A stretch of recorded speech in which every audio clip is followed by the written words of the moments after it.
Bonjour à tous, cette nouvelle vidéo sera consacrée au projet de spin-off 10 000 navires, mais aussi et surtout The Hedge Knight, le chevalier errant. Deux projets de spin-off assez différents, l'un étant pour l'instant un projet, et vous allez voir dans la vidéo, ce n'est plus un projet du tout. Quant à l'autre, c'est concrètement une série à venir qui va bientôt rentrer en phase de tournage. La vidéo sera donc centrée sur ces deux sujets, peut-être que vous l'avez vu si vous me suivez sur les réseaux sociaux, et je vous invite à le faire si ce n'est pas déjà fait. Récemment, on a eu des informations concernant le projet de spin-off 10 000 navires qui s'appelait 10,000 Ships. Ça faisait depuis 2021 qu'il avait été annoncé, on savait pas trop s'il était encore d'actualité et visiblement d'après le site Variety, l'information vient de tomber, le projet a été tout simplement mis de côté pour ne pas dire abandonné par HBO. Je vais vous lire les déclarations du scénariste de ce projet qui s'est exprimé suite à cette annulation, je cite: « Le travail sur le projet s'est bien passé, mais je pense qu'ils ont estimé que la période de ma série était trop éloignée des piliers de l'original. Mais rien n'est jamais mort. Mon travail est toujours là si HBO veut le récupérer. J'ai apprécié le temps passé à le développer et on ne sait jamais. Mon scénario était basé sur la reine Nymeria et sur ce petit texte de présentation sur elle qui se trouvait dans l'encyclopédie de Westeros.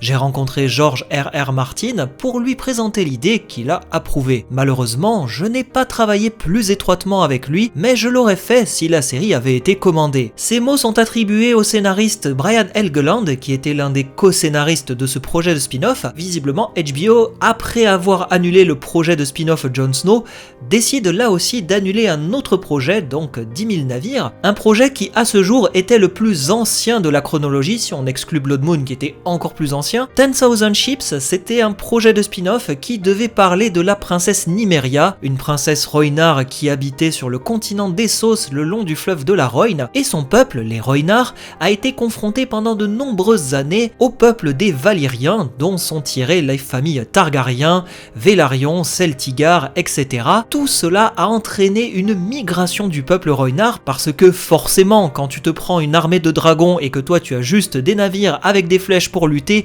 tu peux pas faire long feu et la princesse Nymeria a choisi l'exil en quittant son territoire avec 10 000 navires et tout son peuple. Et dans les livres on nous a raconté son long périple en mer avec cet exode où elle va mener son peuple successivement sur des petites îles jusqu'au territoire inconnu du continent de Sotorios, avec un peu plus tard un passage sur l'île de Nass, l'île des papillons d'où est originaire Missandei dans Game of Thrones, pour terminer enfin sa folle quête de cette terre promise jusqu'au territoire de Dorne dans le sud du continent de Westeros, et c'est là qu'elle va se marier au prince Martell et fonder la dynastie des Martell, et ce sont les Rhoynar qui vont importer pas mal de traditions à Dorne dans le futur. Autre fait important, les femmes peuvent hériter et devenir des princesses ou des reines selon les mariages et autres. Ce projet de spin-off, je ne vous cache pas que je suis très surpris qu'il ait été annulé parce que effectivement depuis 2021 on n'en entendait pas parler, mais là où je suis vraiment très surpris et même déçu qu'il soit annulé, c'est que ce projet, moi j'y croyais. C'est un peu une sorte d'odyssée où on va suivre ce peuple Rhoynar à travers la mer,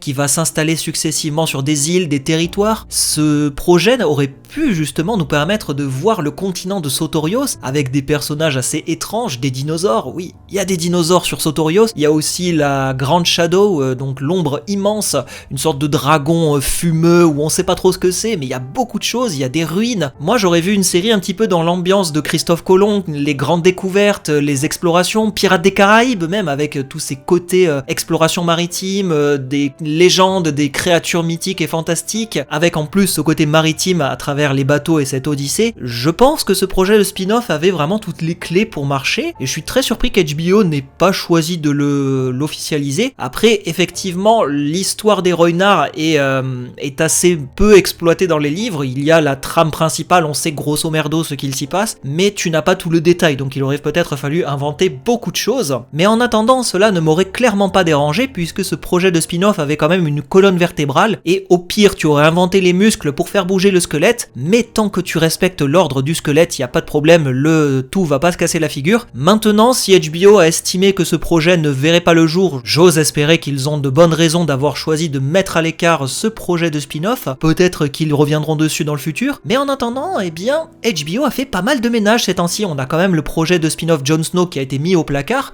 et là maintenant 10 000 navires lui aussi est mis au placard. Ça fait qu'il ne nous reste plus beaucoup de projets de spin-off. On a le projet de spin-off sur Corlys Velaryon qui était à la base une série live action et qui est devenue une série en animation. On a aussi tous ces projets de séries animées, pour l'instant on n'en sait pas plus. Il y en a une qui devrait se centrer sur l'empire de Yi-Ti avec des aspects peut-être un peu plus asiatiques, parce que l'empire de Yi-Ti est très inspiré de la Chine et Japon médiéval. Et enfin on a d'autres projets comme par exemple peut-être la conquête d'Aegon. On en parle régulièrement mais pour l'instant on n'a pas vraiment de choses concrètes là-dessus, et on vient de voir eh bien l'annulation de Flea Bottom, on a l'annulation de Blood Moon, on a l'annulation de 10 000 navires, on a l'annulation de Jon Snow. C'est très bien qu'ils choisissent de prendre leur temps et qu'ils ne fassent pas des choses de manière hâtive, au moins on sera pas saoulé. Mais je vous avoue quand même, depuis 2019 on a vu qu'un seul projet de spin-off, House of the Dragon. On a commencé un petit peu à voir Blood Moon avec quelques informations, des photos, des images, des vidéos, mais c'est un projet qui est annulé donc je vais pas le compter dedans. Est-ce qu'il y aura d'autres projets? Est-ce qu'il y aura des films au cinéma? Pour l'instant c'est assez flou et HBO prend son temps, c'est très bien, ils veulent faire de la qualité et grand bien leur face. Maintenant j'aimerais bien un petit peu aussi qu'il y ait des projets un peu plus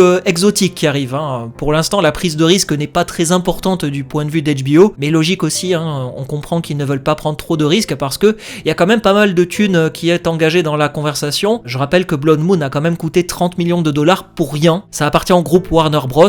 Warner Bros, ils ont quand même perdu pas mal d'argent avec les derniers films DC Comics. Logique aussi qu'ils veulent un petit peu prendre leur temps et éviter de faire beaucoup trop de choses pour justement multiplier les projets. Comme je le dis toujours, la qualité prévaut toujours sur la quantité. Et enfin, deuxième partie de vidéo consacrée cette fois-ci au projet de spin-off The Hedge Knight, le chevalier errant, qui quant à lui va entrer en phase de tournage logiquement pour le mois de juin-juillet, ce qui nous permet peut-être d'envisager une sortie l'année prochaine autour de l'été. Et là où c'est bien, c'est que HBO va avoir maintenant un roulement entre la série principale House of the Dragon et The Hedge Knight, ce qui nous permettra d'avoir au moins une série estampillée Game of Thrones par année, ce qui est une très bonne chose. Et là où je suis content, c'est que c'est encore une fois une adaptation d'un livre, donc logiquement il ne devrait pas trop dévier, sachant que là c'est un livre où il y a une seule version de l'histoire, contrairement à Feu et Sang où il y a beaucoup plus de versions de chaque événement, ce qui nous permet d'avoir des petites variantes par-ci et par-là. Là au moins il y aura une seule histoire et ça va nous permettre de rencontrer pas mal de personnages, sachant qu'on se rapproche encore plus de Game of Thrones, car la première aventure de Duncan et l'œuf se déroule 90 ans avant Game of Thrones, donc là aussi j'ai hâte de voir comment tout cela va se mettre en place. Et en plus maintenant on peut mettre un visage sur les acteurs puisque on a enfin le casting des deux personnages principaux. Tout d'abord Duncan à gauche incarné par Peter Claffey et à droite l'acteur de Egg ou l'œuf qui s'appelle Dexter Sol Ansel. Deux acteurs très jeunes, pour celui de Duncan c'est un acteur irlandais de 27 ans qui est un ancien joueur de rugby à 15, je le précise parce que c'est quand même important, sachant que Duncan est un chevalier qui a une forte carrure et qui impressionne. C'est logique d'avoir pris un acteur de cette carrure là et encore plus un joueur de rugby, au moins il pourra plaquer les gens, c'est parfait. Il mesure 1m95, là aussi parfait, il est acteur depuis seulement 2022, c'est peut-être la seule petite réserve que j'ai parce que l'acteur ne semble pas avoir beaucoup d'expérience. Maintenant ça ne veut rien dire puisque beaucoup d'acteurs de Game of Thrones n'avaient pas beaucoup d'expérience comme ceux d'House of the Dragon et au final il y a eu de très bonnes surprises, donc là aussi ça ne veut rien dire, pour moi ce n'est pas un argument. Quant à l'acteur de l'œuf, eh bien il a 9 ans et c'est un très jeune acteur qui a été récemment vu dans le dernier film Hunger Games aux côtés de l'acteur Peter Dinklage aka Tyrion Lannister, donc là aussi très intéressant de voir ce casting. Mais en attendant, l'acteur de l'œuf récemment, eh bien il a coupé ses cheveux, certes hyper satinoise doré, mais au moins il va être rasé comme le personnage, donc c'est une très bonne chose. J'ai envie de dire que le gamin se met totalement dans la peau du personnage et qu'il sait qu'il a un rôle à jouer très important, donc là aussi un très bon point. J'ai hâte de voir le casting du reste de cette aventure parce que il va y avoir du très lourd pour la première saison de The Hedge Knight. J'ai vraiment hâte de voir ne serait-ce que Aerion le flamboyant, un des Targaryens les plus taré qui soit, il a les clés pour devenir un des personnages les plus fous chez les Targaryens. Et concernant le tournage, il y a le site Redanian Intelligence qui a plus ou moins teasé certains lieux de tournage, et là où c'est bien c'est qu'on aurait pas mal de tournages en Irlande du Nord et en plus dans le Titanic Studio, donc pour avoir des scènes sur fond vert là aussi, ce qui est une très bonne chose parce qu'il va y en avoir quelques-unes, mais il y a aussi pas mal d'environnement et c'est une très bonne nouvelle. J'ai l'impression qu'on va retrouver un petit peu ce côté Irlande du Nord dans Game of Thrones qui était là aussi dans House of the Dragon, et ça ça permet d'avoir une belle continuité dans la saga et ça sera une très bonne chose. D'ailleurs, je vous encourage à lire les aventures du Chevalier Errant si ce n'est pas déjà fait. Pour moi, c'est clairement la porte d'entrée de l'univers de Game of Thrones. Donc là aussi, comptez sur moi l'année prochaine pour parler de cette série, peut-être même faire des petites vidéos théories sur les différents lieux du tournage, comme j'ai fait pour la saison 2 d'House of the Dragon. Ça va être super. Voilà, c'est tout ce que je vais dire, je vais pas spoiler, je vais pas raconter ce qui s'y passe, ça va être super, ça va être très bien. J'ai totalement confiance en HBO, j'ai confiance dans le projet, les acteurs ont l'air de coller au personnage, maintenant à voir comment ils vont être habillés et costumés, j'ai hâte. Voilà, c'est tout ce que j'avais à dire à propos de ce projet de spin-off, mais c'est une très bonne nouvelle et je suis content de voir qu'on va enfin avoir du Game of Thrones chaque année, enfin on va pouvoir se régaler et c'est une excellente nouvelle. Dites-moi en commentaire ce que vous pensez de l'annulation du projet 10 000 navires, est-ce que pour vous c'est une très bonne nouvelle qu'il soit annulé, est-ce que vous préféreriez, je sais pas, voir un projet sur Arya Stark qui voyage de l'autre côté, et dites-moi aussi ce que vous pensez de ce casting pour l'acteur de Luff et l'acteur de Duncan Legrand. J'ai vraiment hâte de connaître votre avis et de voir si comme moi vous êtes plutôt conquis par ce casting et par les lieux de tournage qui ont été choisis. Voilà, c'est ainsi que je vous quitte et on se dit à la prochaine pour d'autres explorations sur l'univers de Game of Thrones, House of the Dragon et très bientôt The Hedge Knight. Salut à tous!